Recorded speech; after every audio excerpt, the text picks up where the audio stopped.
ilimizde eğitim faaliyetlerine en fazla kaynağı, en fazla harcamayı yapmış bulunmaktayız.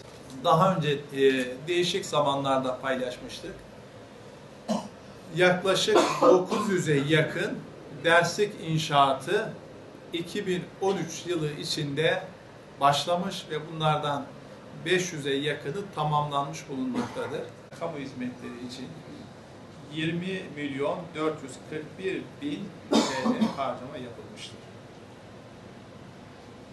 Değerli arkadaşlar, yine 2013 yılında yapılan sosyal desteklemeleri görüyorsunuz yansıda.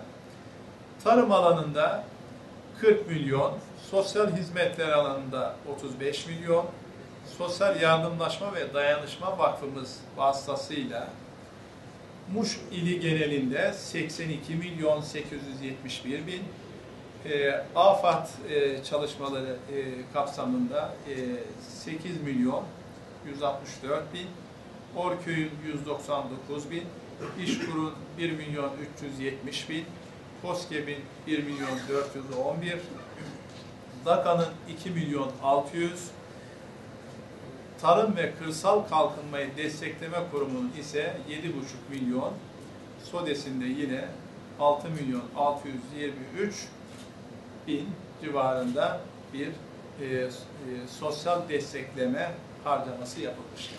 495 öğrencimiz valilik onayı ile kız ve erkek pansiyonlara yerleştirilmiştir.